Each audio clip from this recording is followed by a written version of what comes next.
Giro. Corner rin sa Panawe. Nakasunod kami.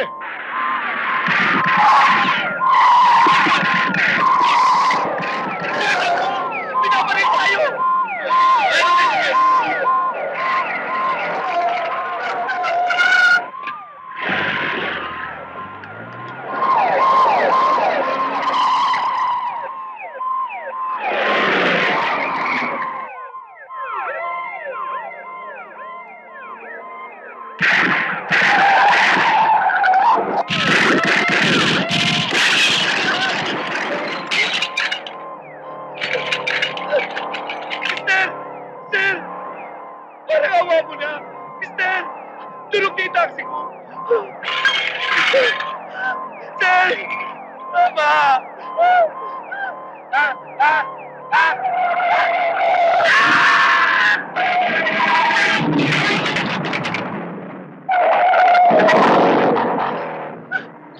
Parang awa mo na.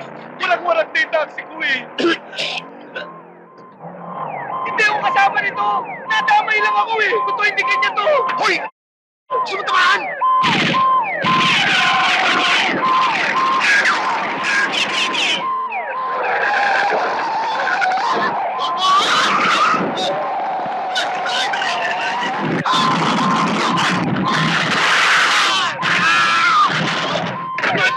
Sabatay! Naku, ayun sila!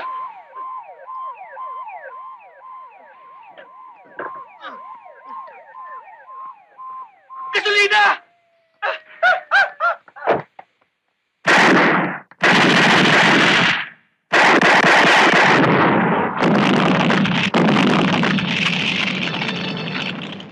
O sige, ako nang bahala dito.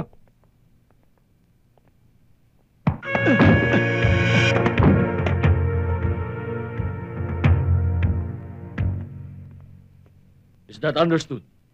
Yes, sir. Yes, sir. Madali lang ang trabaho natin eh. Smooth sailing to. Para sa grupo, magandang-maganda to. Ikaw huwag kang... Oo.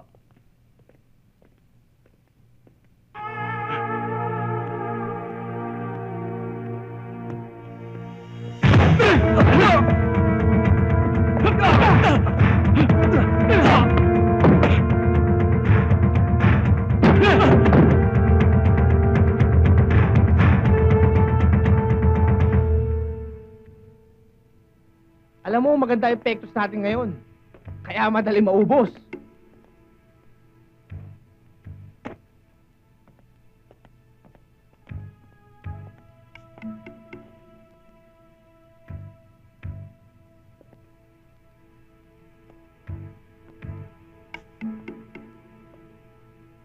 Sir, mukhang tama yung tip sa atin ng informer Malaking grupo to. Sir, mabuti pa tumawag tayong backup. Huwag na. Baka makawala pa ang mga yan. Pumusti ka diyan at iikot ako sa kabila. Yes, sir. Over and out.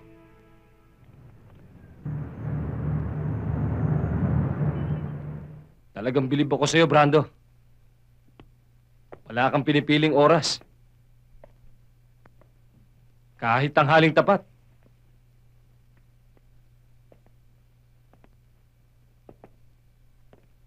Negosyante ako. Mahalaga sa akin ang bawat oras. Tsaka isa pa. Sigurista akong tao.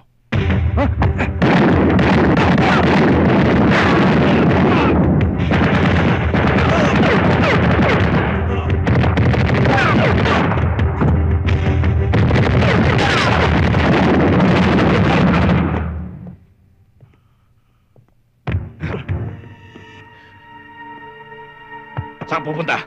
Ha? Baril. Akin ang balan.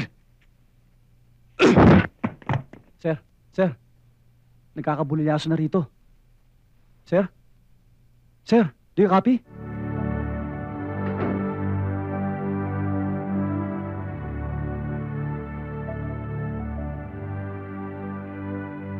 Kanina ko pa napapasin tahimik ka. Iniisip mo ba rin ba yung nangyari kanina? Dodong, mabuti pa yata umuwi na lang tayo sa probinsya.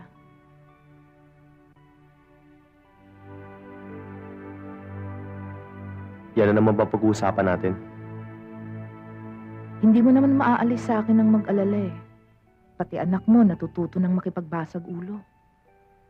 Wala namang nangyayari sa atin dito eh. Sa mahal ng mga bilihin. Walang pinupuntahan ng sweldo mo sa pier at kinikita natin sa karinderya. Kahit konti, wala pa tayong naiipon. 1 taon na tayo dito. Wala pa akong nakikitang pag-asenso sa buhay natin.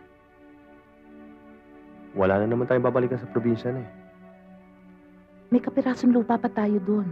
Pwede pa rin natin pagtaniman at pagkakitaan yun. Eh di kahirapan din ang babalikan natin. Mas pipiliin ko pang maging mahirap, Dodong. Pero tahimik at walang kinatatakutan. Hindi gaya ng buhay natin dito. Pakiramdam ko, napakalapit natin sa gulo. Angela, alam mo ang dahilan kung bakit ako nagpasya makipagsapalaran dito sa Maynila. Pinanganak ako magsasaka. Kaya ayoko mamatay na nakatali pa rin sa lupa.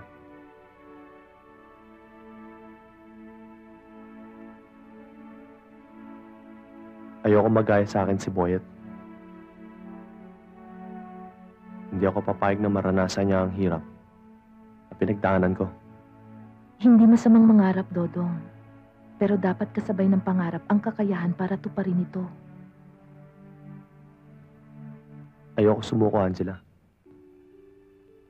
Kung kinakailangan gumapang ako para matupad ko ang pangarap ko sa inyo mag-ina, gagawin ko.